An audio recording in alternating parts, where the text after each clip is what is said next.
Una de las mejores aseveraciones que pude ver para comprender cuál es el sentido del hombre con este tema, que parece que es el único tema que importa en Guatemala, parece que es lo único que todas las personas están diciendo: mire, yo puedo ser el mayor alcohólico, adúltero, blasfemo, ateo, pero eso sí, corrupto no soy. Y mire lo que dice aquí: la corrupción es la acción y efecto de corromper, es decir, es el proceso de quebrar deliberadamente el orden del sistema, tanto ética como funcionalmente, para beneficio personal. ¿Qué significa esto? Que el término corrupción tiene un amplio número de definiciones, pero el hombre se ha encargado de utilizarlo como una bandera pública para desacreditar a aquel opositor. Y es alimentado por dos elementos grandes. Uno es la ignorancia y otro es el odio. Eso es lo que el mundo está. Y unos se dicen a otros: tú eres corrupto, no, tú eres más corrupto, yo no soy corrupto. Pero como aquí lo que venimos es aprender qué es lo que dice el Señor a través de las Escrituras, es que vamos a entrar de lleno al tema. ¿Qué dice la Biblia sobre la corrupción?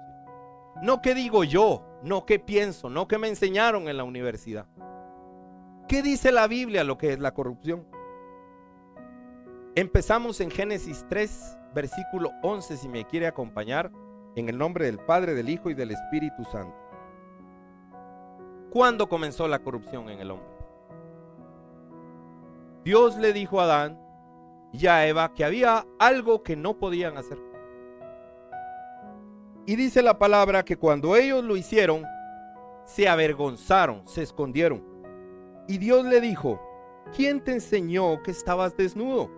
¿Has comido del árbol que yo te mandé? No comieses. Ahí viene la primera definición, es la palabra belí. ¿Y sabe qué significa? Faltar, fallar, decaer y no obedecer. Desde ahí comenzó. El versículo 17 dice: y al hombre dijo: por cuanto obedeciste a la voz de tu mujer. ¿Qué quiere decir esto? Cuanto obedeciste a la voz de otra persona que es como tú y no yo. Cuando obedezco a aquel que me quiere decir él como hombre en su conocimiento limitado, y no me escuchaste a mí, y comiste el árbol que te mandé diciendo: no comerás. Estamos en el 17. No comerás de él, dice la palabra. Maldita será la tierra por tu causa. ¿Qué significa? Que la tierra iba a ser severamente dañada. Mire lo que dice el Señor desde Génesis: con dolor comerás de ella todos los días de tu vida, espinos y cardos te producirá, y comerás plantas del campo. No era la voluntad de Dios que el hombre pasara por eso. Fue la desobediencia del hombre la que trajo esto. Dice el 19: con el sudor de tu rostro comerás al pan hasta que vuelvas a la tierra, porque de ella fuiste tomado, polvo eres, y al polvo volverás. Mi amado hermano, carne y sangre no heredarán el reino de Dios. Y dice el versículo 20, mire el simbolismo de este versículo: y llamó a Adán al nombre de su mujer Eva, por cuanto era madre de todos los vivientes. Y empecemos definiendo en amor quiénes son corruptos. La palabra de Dios dice en Isaías 1 versículo 4, versión Biblia de las Américas: hay nación pecadora, pueblo cargado de iniquidad. Iniquidad es maldad. Generación de malvados, hijos corrompidos. Han abandonado al Señor, han despreciado al Santo de Israel, se han apartado de él. Si usted se ha apartado del Señor al haberlo conocido, está en corrupción. Y no solo eso, el Salmo 14:1 dice: dice el necio, no hay Dios, se han corrompido. hacen obras abominables, no hay quien haga el bien. Aquí viene otra palabra que define corrupción y es la palabra shakhat. Y es los que dañan, los que arruinan, los que desperdician. Si usted ha estado desperdiciando su vida, usted está en corrupción. Si usted ha dañado a una persona y no ha pedido perdón, usted es corrupto. Los que estropean, los que hieren, los que matan, los que violan y los que se pierden. Ellos son necios y son los que están apartados de Dios, y podemos entender por qué dijo el Señor en Génesis 6:11: y se corrompió la tierra delante de Dios, y estaba la tierra llena de violencia, y miró Dios la tierra, y he aquí estaba corrompida, porque toda carne se había corrompido su camino sobre la tierra. Alguien dirá y me dirá: mire, Pablito, nosotros venimos a una tierra así. No, hombre, ese es Dios el que... ¿Por qué Dios permite que esto pase en las naciones? ¿Por qué permite que esto pase con los pueblos?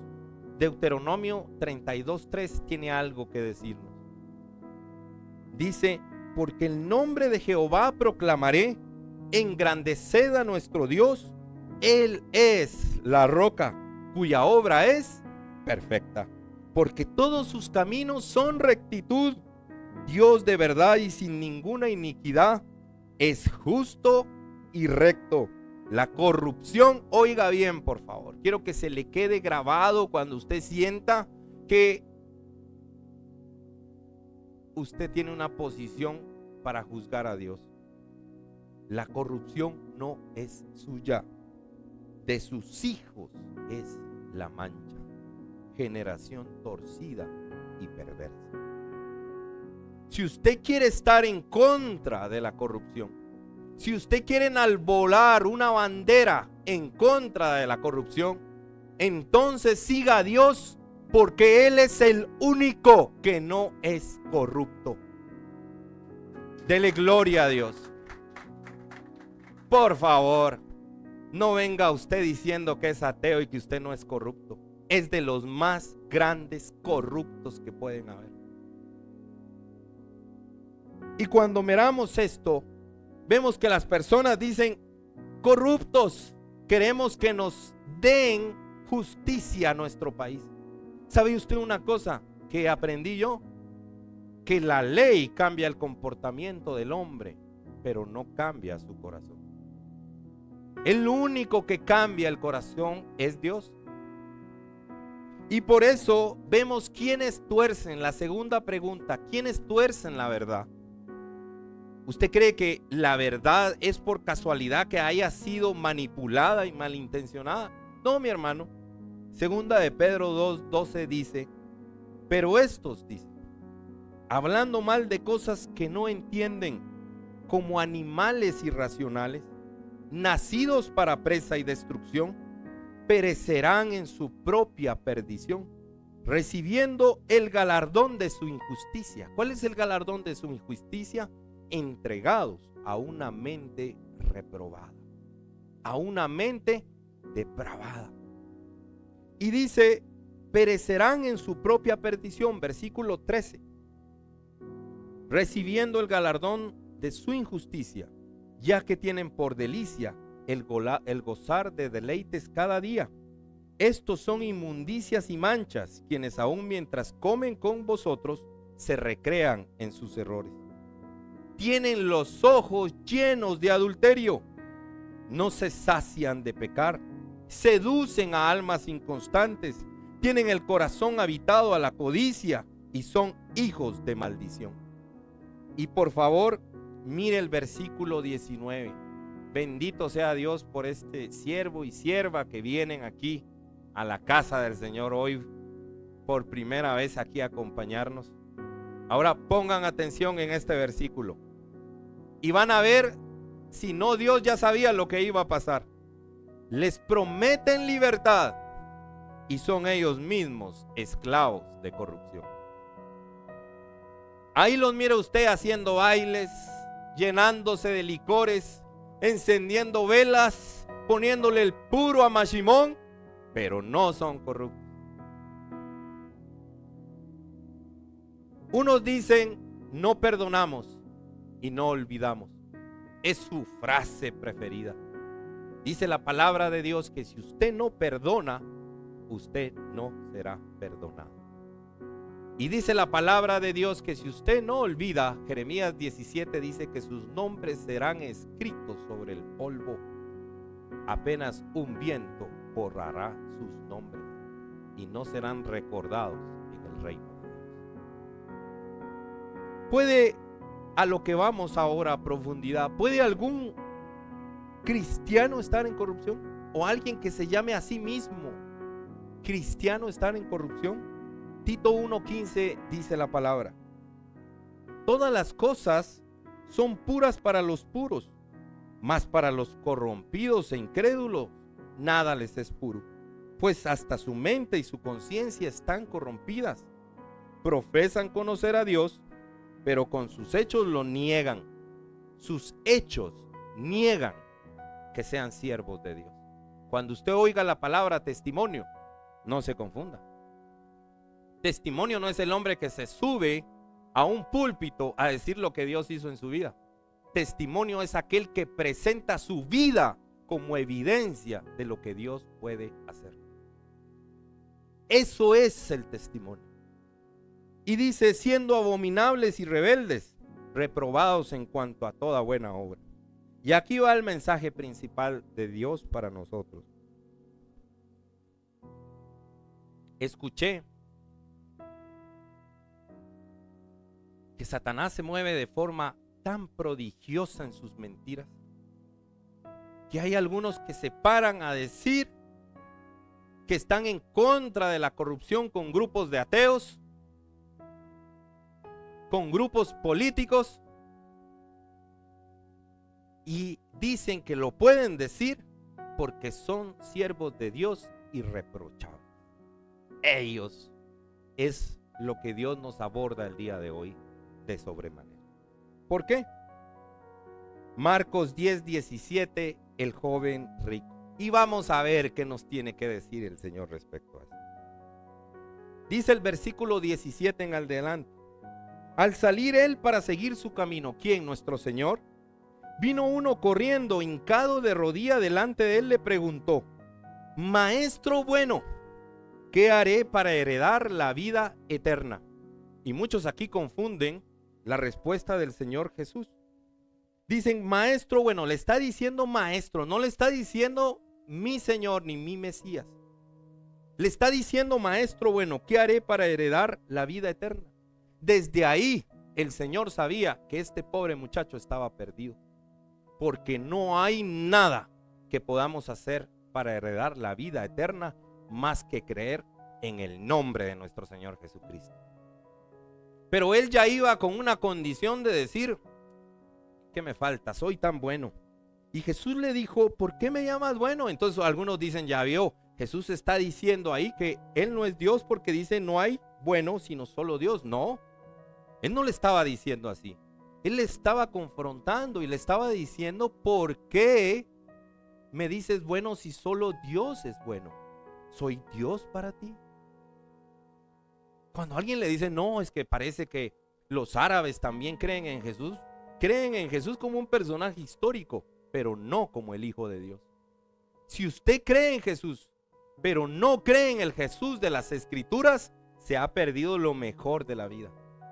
Él es el Hijo de Dios, Él es Dios. En el principio era el verbo era con Dios y el verbo era Dios. Gloria a Dios. Jesús le desafía: ¿por qué crees que yo soy bueno? Porque la perspectiva de bondad solo puede venir desde la perspectiva de Dios.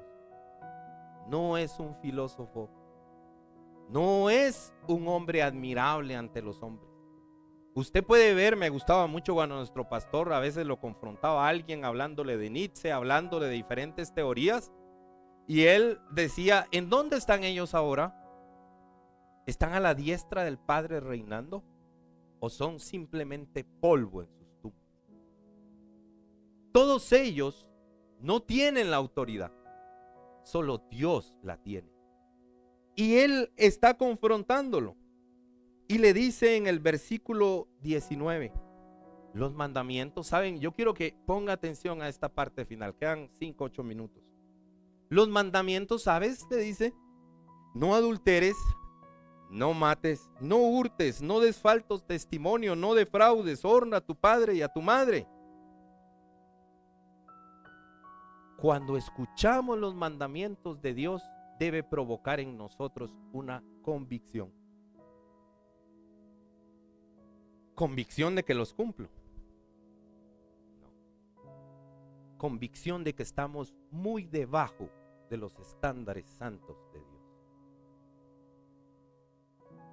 Y que cuando estamos en esa condición, hay algo que es indispensable para nuestras vidas. Que necesitamos todos los días su misericordia, su perdón y su gracia. Eso toca nuestro corazón. Te necesitamos. Pude haber tenido hoy en la mañana una actividad hermosa, pude haber dado una prédica, pude haber servido, pude haber estado, pero te necesito, Señor. Te necesito tu perdón. Él entonces, dice el 18, el joven le dijo, maestro, todo esto lo he guardado desde mi juventud. Ahí demostró su inmadurez espiritual. Todo lo he guardado. Aquí tengo la lista, todo lo cumplo. Primera de Juan 1:8 dice que si decimos que no pecamos, la verdad no está en nosotros y hacemos a Dios mentiroso. Entonces Jesús mirándole, esta fue una palabra que hoy me puso el Señor hoy, que en cada una de esto pusiera una palabra siempre, porque me quiere educar mucho. Amor. Que no se me olvide que aunque predico una verdad de Él, si Él lo hacía con amor, ¿cómo no lo voy a hacer yo? No significa que le voy a decir que tan lindo lo que usted está haciendo o yo, pero significa que le voy a decir la verdad, pero en el amor de aquel que murió por usted, porque no fui yo. Y lo lindo de esto es cuando Jesús mirándole le amó. ¿Qué significa? Que el Señor en amor manifiesta aquellas áreas de nuestra vida que necesitan corrección. Podré ser muy bueno en muchas, pero definitivamente tengo que aprender en otras. Y le dijo el Señor, una cosa te falta. Yo me imagino que si yo hubiera venido a los pies del Señor Jesucristo y le hubiera dicho lo mismo, me hubiera dicho una cosa te falta, y yo hubiera dicho, wow, ¿solo una? ¿Solo una? ¡Qué bárbaro! ¡Qué pasado estoy! Una. Dímela, Señor, ahorita mismo la voy a cumplir. Porque yo estoy seguro que si me falta, quiero estar perfecto delante de ti. Él le dice, anda, vende todo lo que tienes y dalo a los pobres y tendrás tesoros en el cielo. Me sorprende cómo cuando sale un teléfono nuevo, carísimo, hay colas de personas para quererlo comprar, pero 5 o 10 años después, ahí está ese tu teléfono, te lo regalo. Aquellos zapatos preciosos que se pagó una gran cantidad, cuando están usados y viejos, no tienen ningún valor. Ni su carne, ni su cuerpo, ni su casa, ni su trabajo, ni el dinero, ni nada va a perseverar, porque entró en la corrupción del mundo. Pero hay algo que sí es duradero y que es incorruptible: la vida eterna que el Señor le ofrece a usted. Y le dijo el Señor, ven y sígueme. ¿Qué significa ven y sígueme? Yo te proveeré. Era el maestro el que procuraba los recursos para aquel que lo seguía. Cuando le decía sígueme, no le decía sígueme y ahí miras tú qué haces. Le decía sígueme y yo te daré todo lo que necesites. Y le dice tomando su cruz. Y eso me recuerda a Santiago 2:10. Creo que no lo di, pero si lo pudiéramos poner, disculpe hermanita.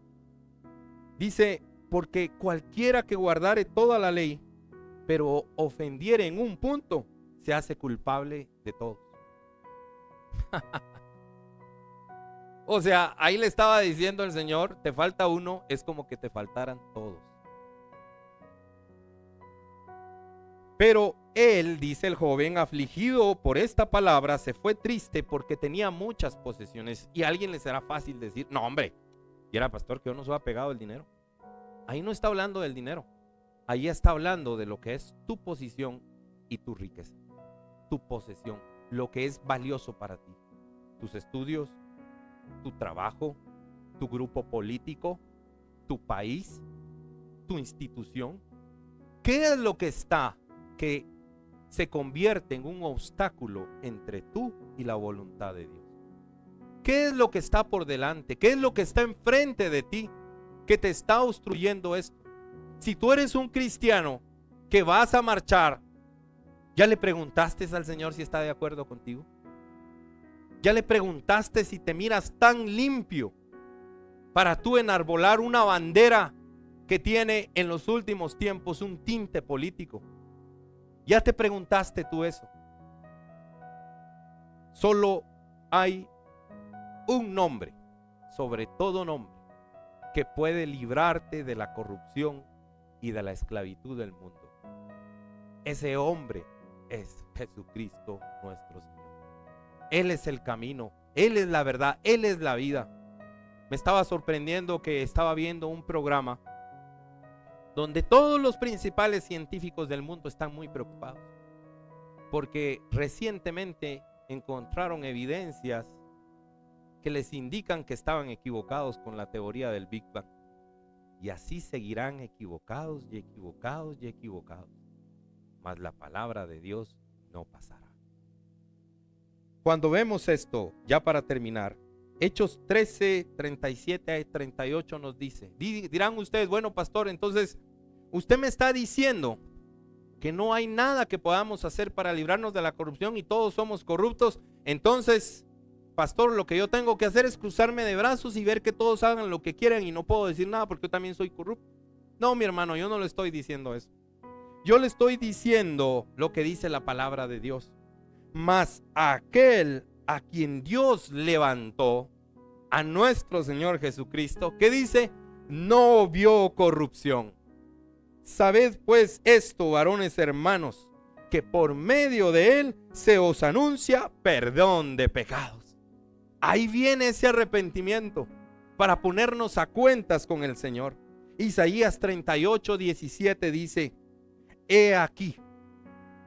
Isaías 38, 17 dice, he aquí, amargura grande me sobrevino en la paz, mas a ti agradó librar mi vida del hoyo de corrupción. Ese hoyo, porque tú echaste a tu espalda todos mis pecados. Si usted está sintiendo una carga muy pesada en su vida, pregúntese de dónde viene esa carga, porque el Señor le está dando una garantía que Él va a cargar el peso de sus pecados como los cargó en la cruz del Calvario, para que usted pueda caminar limpia y gozosamente ese nuevo camino de vida. Colosenses 2, 3, 15 dice, y a vosotros, estando muertos en pecados y en la incircuncisión de vuestra carne, os dio juntamente con Él vida, perdonándonos todos los pecados. ¿Cómo tenemos vida? Cuando somos perdonados de los pecados. ¿Y qué fue lo que hizo? Anuló el acta de los decretos. ¿Qué significa, Señor? ¿Quitaste mi caso legal? ¿Solo tu caso legal? ¿Tú crees que solo tu caso legal te puedo quitar? ¿Crees que solo una libertad te puedo dar? Quité el acta de decretos que te acusaba. Y dice que era contraria. La quitó de en medio y la clavó en la cruz, despojando a las principales y potestades, que son los que te pusieron la tentación y que son los que después te acusaron ante la ley y ante Dios. La clavó en la cruz y los exhibió públicamente, triunfando sobre ellos en la cruz. Hazte esta pregunta: ¿qué está haciendo Jesucristo en la cruz? ¿Qué está haciendo en la cruz del Calvario? Está venciendo la corrupción que trajo a este mundo la desobediencia de Adán y Eva. Y no fue ajeno a nuestro dolor. Él conoce tu dolor. Él recibió golpes Él recibió latigazos. Él recibió cuando nos decimos, miren lo que me hicieron a mí. Dormí en el suelo. Lo peor que me pasó. Él recibió peor que tú y que yo, mi hermano. Siendo justo, Él lo recibió. Recibió las mentiras. Recibió el grito del pueblo que decía, crucifíquenlo, sea su sangre sobre nosotros y nuestros hijos. ¿Y cómo respondió a Él a eso? Como los detesto por ser injustos. No, ¿saben qué dijo? Padre, perdónalos porque no saben lo que hacen. Ahí estaba Él sufriendo lo que tú sufriste, lo que yo sufrí. Lo estaba sufriendo en carne propia. Si tú no crees en Dios, si tú estás oyendo esta prédica, déjame decirte algo. El que no cree en Dios no tiene esperanza de justicia. Nunca será recompensado. El dinero que le pueda dar un gobierno, el perdón público que le pueda dar un pueblo, no sirve para nada porque será destruido. Me da lástima alguien que no crea en Dios. Ese verdaderamente no tiene un camino, está perdido. Pero la bendición de Dios es la promesa del evangelio que predicamos. Esa promesa que hoy tengo el privilegio concedido de venirles a predicar. ¿Cuál es esa?